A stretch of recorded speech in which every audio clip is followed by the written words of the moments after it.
They call it confident, boomers call it something else.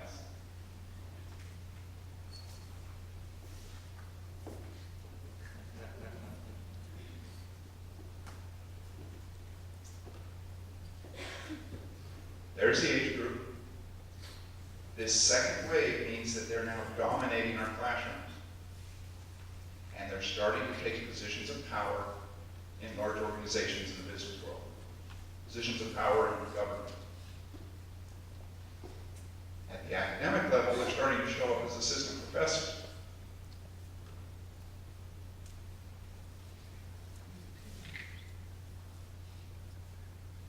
Second wave.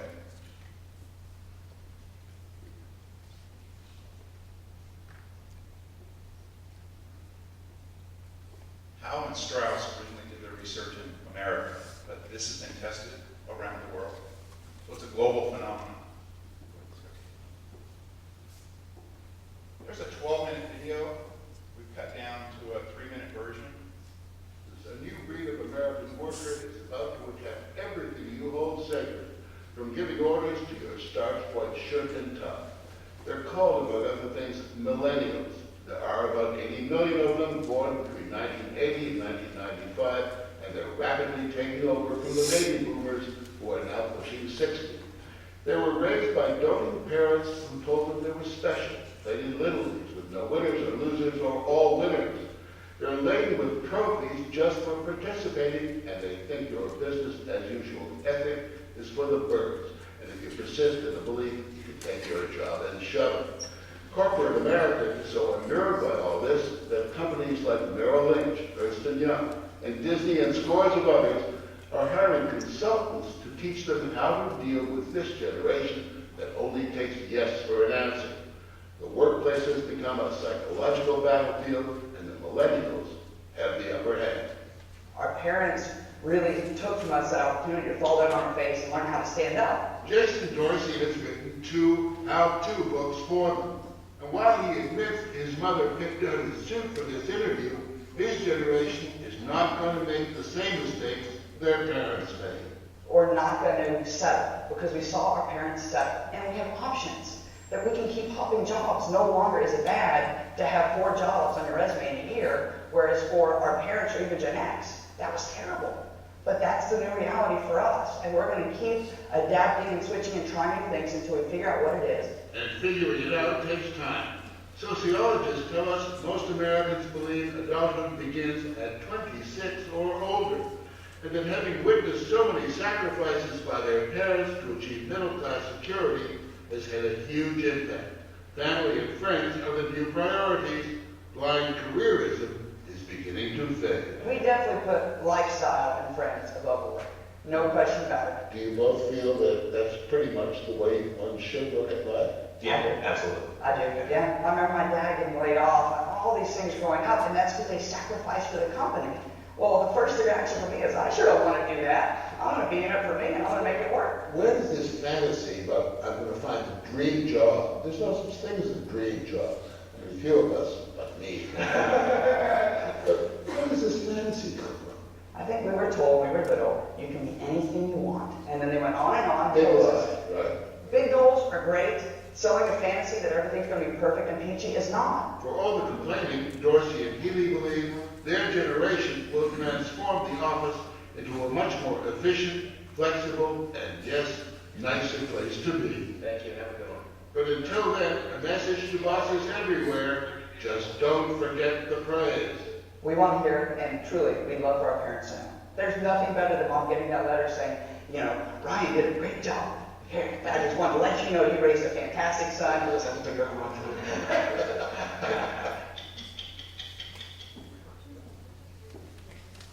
I do recommend if you Google a 12-minute version, it's got a lot more great material. There was a subtlety in there when Safer said, they lied. Simple, innocent. They lied. Andy's response, he's a millennial. That's not in their language. He responded, big goals are great.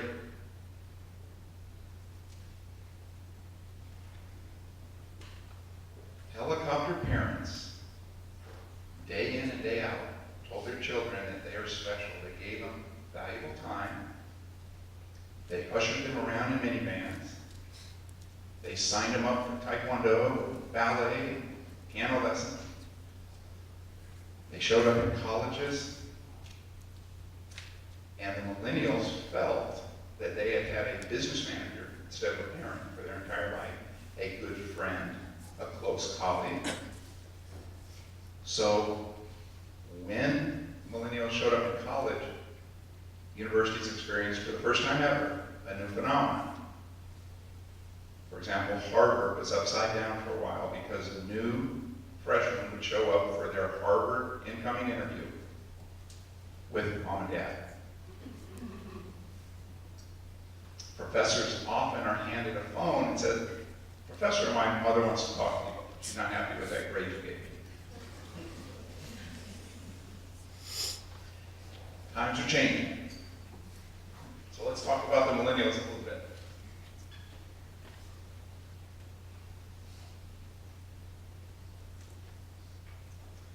Snowplow parents are simply parents that get everything out of the way for the children. Helicopter parents. If you're a manager and you're dealing with a millennial in your workplace, they want to live in the now. If you're a professor and you want to share them some historical context, just know that the millennial mind is going,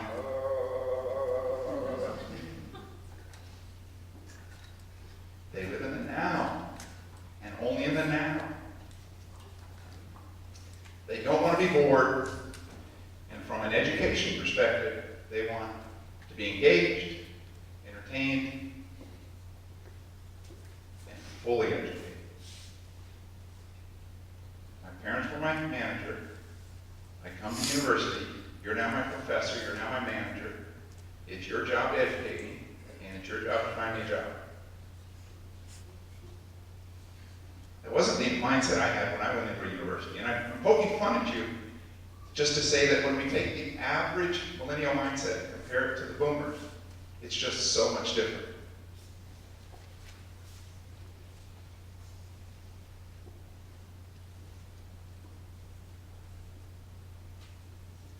Here's one thing that my generation doesn't get yet.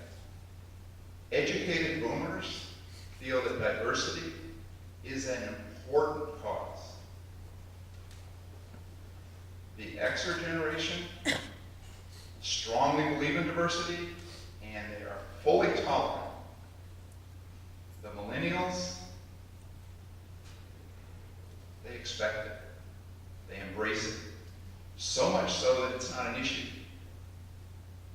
So the little nicknames we use for millennials are upstarts, and for boomers are the old farts. The upstarts just get so tired of the old farts keep talking and talking about diversity. Diversity, would you get over it? Right? We get that you guys are screwed up, just get over it, old people. Okay? Trying to show how different they are. We talked about feedback.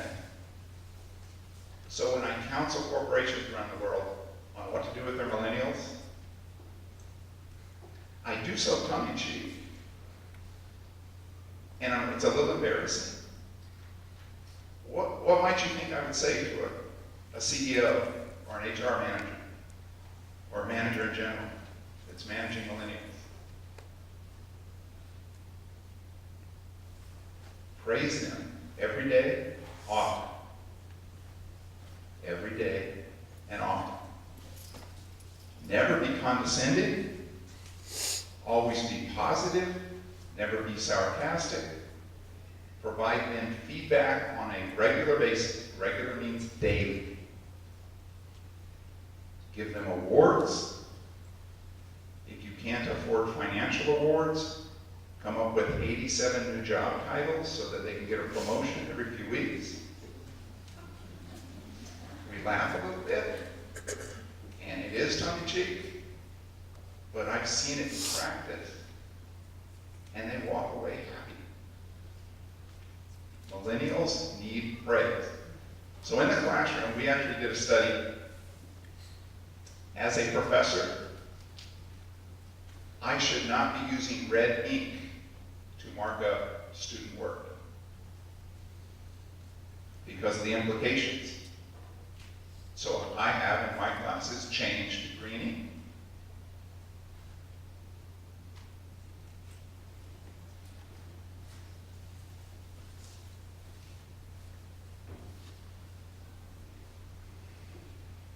So as a professor who's dealing with millennials in the classroom, foster teams, because this is a wonderful, teamy, social generation.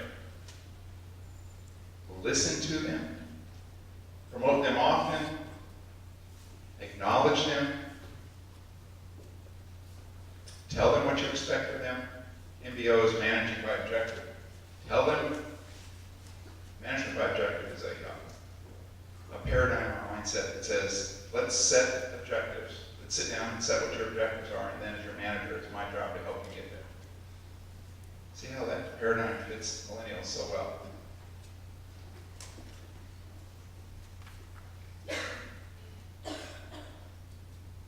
There's a couple of other things about millennials that are going to change our future. What are we doing on time? One of the big problems with millennials in the workplace is that they're so bright and so brilliant and so techno-capable that they want to do their job the best way possible, which means at home. And so, in my mindset, my boomer mindset, that is so far from possible. Right? I grew up in a world where you got paid when you showed up. And so, HR departments around the world, right? The Federal Reserve Bank, the largest research lab in New Zealand, all around the world, they're hearing the same thing. We shouldn't have to come into this office to do our job because I can do everything from my computer at home. Now, I asked you earlier for a little empathy. As a millennial, I need you to understand my mind. Try to put yourself in my shoes and try to understand how absolutely absurd that sounds. It makes me want to get up and choke you. In many of the surveys we do, boomers say dealing with you is like chewing on glass. Okay? And let's flip the coin over. As a boomer, I need to sit in your shoes. And I need to say, from their perspective, from your perspective, how can we make this work? And then I go back to one of my earlier slides. The millennials are taking over. They're here, they're taking over. There's nothing we can do about it. We can fight them, we can resist them. I can try to use the teaching methods I used 40 years ago, or I can put my slide rule away and say, maybe it's time for a computer. Maybe it's time. So let me tell you a little bit about some of the recent research I've done with some of my colleagues, Tammy Knotts, Felice Williams, and Karen James.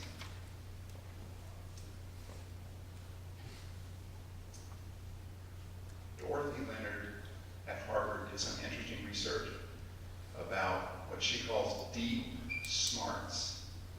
And if you understand what it might be, you dive in and you keep studying until you get almost in, you get so much knowledge that it's almost intuitive to you.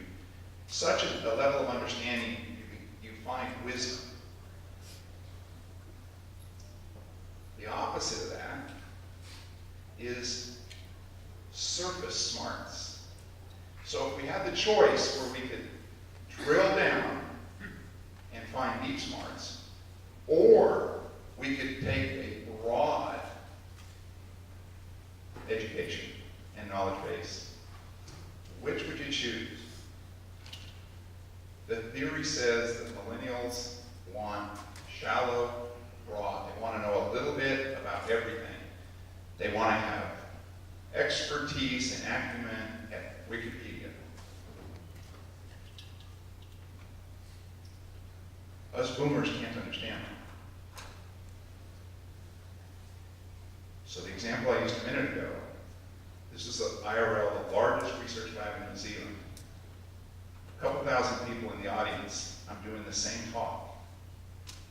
And it literally ended up with fist fights in the aisle between the boomers and the millennials. The boomers were the old scientists, they all wear their white lab coats, and the millennials were all the research assistants. And to hear them fight, right? So I used the Wikipedia, for example. We respect knowledge just as much as you, we just define it differently. For a boomerang, I mean, how can you define knowledge differently? So I'll leave you with this thought.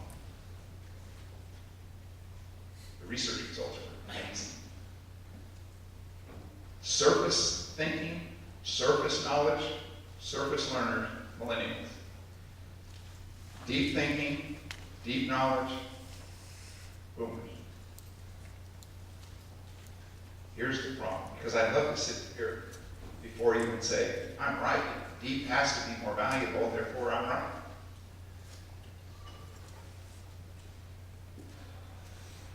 I love Paul's terminology when he says times are changing. Both the first and second derivative are positive. We are in a period of accelerated change. Some experts are arguing that things are changing so rapidly that for my boomer mindset to drill down before I got halfway down, that little drill hole would be insignificant.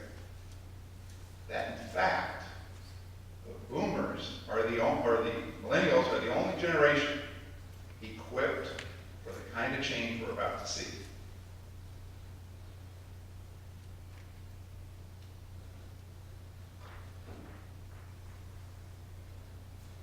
That may be the case. When we follow Wayne Gretzky and we look at where the puck's going, the world as we know it is changing. This university will not be the same 3 years from now. Education will not be the same 3 years from now.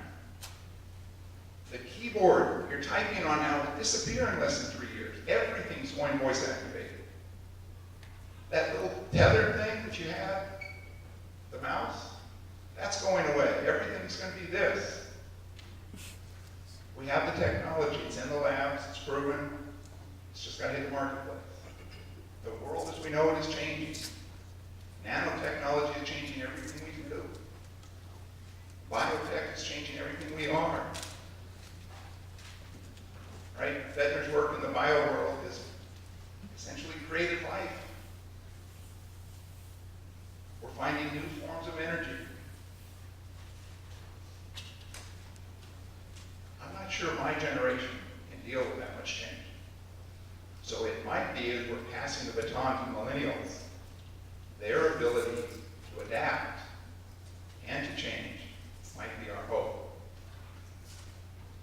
Let me close with this. One of the things I didn't stress about millennials is their need for balance. And one of the most astounding pieces of research I've done is in the area of entrepreneurship. And I went out and studied entrepreneurs. Myself being an entrepreneur many times over, I understand the entrepreneurial mindset. When I studied the millennial entrepreneurs, I'm trained in research. I'm a research scientist. I know I'm not supposed to give visual feedback, but I almost fell out of my chair during these interviews. So it's like, Johnny Millennial, why exactly have you not taken off with this venture? Oh, I will. What's holding you back? Oh, nothing. I'll make it. Well, what are you not doing? I mean, what are you doing? Well, on Mondays I have yoga. And on Tuesdays, I have guitar lessons. On Wednesday, I spend with my girlfriend day. And on Thursday, I spend with my family. My generation of entrepreneurs, we canceled everything in our lives to be successful. So the mindsets are so different. And here I'll close with. The challenge we have is as the boomer